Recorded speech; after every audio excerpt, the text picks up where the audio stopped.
राधे कृष्णा आप सभी को। वैशाख मास महात्म्य अध्याय 2। सूत जी कहते हैं, महात्मा नारद के ये वचन सुनकर राजा अम्बरीश ने विस्मित होकर कहा, महामुने, आप अगहन आदि पवित्र महीनों को छोड़कर वैशाख मास की ही इतनी प्रशंसा क्यों करते हैं? उसी को सब मासों में श्रेष्ठ क्यों बतलाते हैं? यदि माधव मास सबसे श्रेष्ठ और भगवान लक्ष्मीपति को अधिक प्रिय है तो उस समय स्नान करने की क्या विधि है? वैशाख मास में किस वस्तु का दान, कौन सी तपस्या तथा किस देवता का पूजन करना चाहिए? हे कृपानिधे, उस समय किए जाने वाले पुण्य कर्म का आप मुझे उपदेश दीजिए। सद्गुरु के मुख से उपदेश की प्राप्ति दुर्लभ होती है। उत्तम देश और काल का मिलना भी बड़ा कठिन होता है। राज्य प्राप्ति आदि दूसरे कोई भी भाव हमारे हृदय को इतनी शीतलता नहीं प्रदान करते जितनी कि आपका यह समागम। नारद जी ने कहा, राजन सुनो, मैं संसार के हित के लिए तुमसे माधव मास की विधि का वर्णन करता हूँ, जैसा कि पूर्व काल में ब्रह्मा जी ने बतलाया था। पहले तो जीव का भारतवर्ष में जन्म होना ही दुर्लभ है। उससे भी अधिक दुर्लभ है वहाँ मनुष्य की योनि में जन्म। मनुष्य होने पर भी अपने अपने धर्म के पालन में प्रवृत्ति होनी तो और भी कठिन है। उससे भी अत्यंत कठिन है भगवान वासुदेव में भक्ति, और उसके होने पर भी माधव मास में स्नान आदि का सुयोग मिलना तो और भी कठिन है। माधव मास माधव यानी लक्ष्मीपति को बहुत ही प्रिय है। माधव मास को पाकर जो विधि पूर्वक स्नान, दान तथा जप आदि का अनुष्ठान करते हैं, वे ही मनुष्य धन्य एवं कृतकृत्य हैं। उनके दर्शन मात्र से पापियों के भी पाप दूर हो जाते हैं और वे भगवत भाव से भावित होकर धर्माचरण के अभिलाषी बन जाते हैं। वैशाख मास के जो एकादशी से लेकर पूर्णिमा तक अंतिम 5 दिन हैं, वे समूचे महीने के समान महत्व रखते हैं।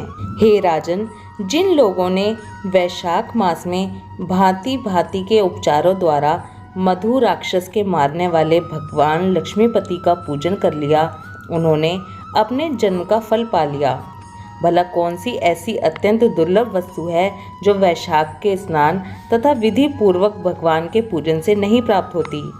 जिन्होंने दान, होम, जप, तीर्थ में प्राण त्याग तथा संपूर्ण पापों का नाश करने वाले भगवान श्री नारायण का ध्यान नहीं किया, उन मनुष्यों का जन्म इस संसार में व्यर्थ ही समझना चाहिए। जो धन के रहते हुए भी कंजूसी करता है, दान आदि किए बिना ही मर जाता है, उसका धन व्यर्थ है।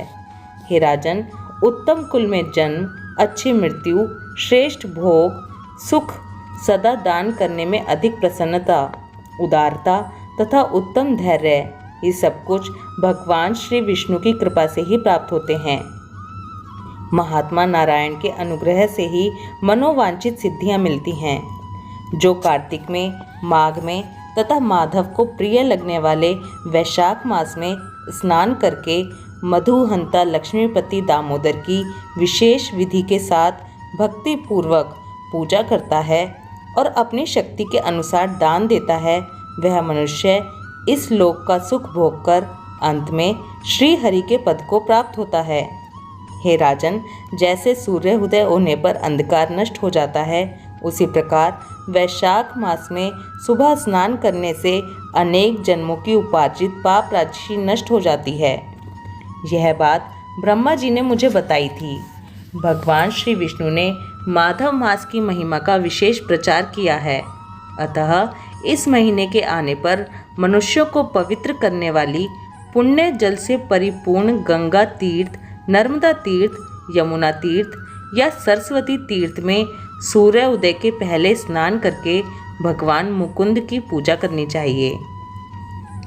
इससे तपस्या का फल भोगने के पश्चात अक्षय स्वर्ग की प्राप्ति होती है। भगवान श्री नारायण अनामय रोग व्याधि से रहित हैं। उन गोविंद देव की आराधना करके तुम भगवान का पद प्राप्त कर लोगे। राजन, देवादिदेव लक्ष्मीपति पापों का नाश करने वाले हैं। उन्हें नमस्कार करके चैत्र की पूर्णिमा को इस व्रत का आरंभ करना चाहिए। व्रत लेने वाला पुरुष यम नियमों का पालन करे, शक्ति के अनुसार कुछ दान दे, हविष्य अन्न का भोजन करे, भूमि पर सोए, ब्रह्मचर्य व्रत में दृढ़ता पूर्वक स्थित रहे तथा हृदय में भगवान श्री नारायण का ध्यान करते हुए कृच्छ आदि तपस्याओं के द्वारा शरीर को सुखाए। इस प्रकार नियम से रहकर जब वैशाख की पूर्णिमा आए उस दिन मधु तथा तिल आदि का दान करे, श्रेष्ठ ब्राह्मणों को भक्ति पूर्वक भोजन कराए, उन्हें दक्षिणा सहित धेनु दान दे तथा वैशाख स्नान के व्रत में जो कुछ त्रुटि हुई हो उसकी पूर्णता के लिए ब्राह्मणों से प्रार्थना करे।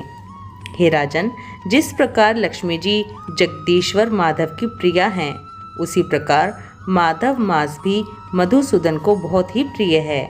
इस तरह उपयुक्त नियमों के पालन पूर्वक 12 वर्षों तक वैशाख स्नान करके अंत में मधुसूदन की प्रसन्नता के लिए अपनी शक्ति के अनुसार व्रत का उद्यापन करे। जो मनुष्य मेष राशि के सूर्य में गंगा या नर्मदा के जल में नहाकर 1, 2 या तीनों समय भक्ति भाव के साथ पाप प्रशमन नामक स्तोत्र का पाठ करता है, वह सब पापों से मुक्त होकर परम पद को प्राप्त होता है।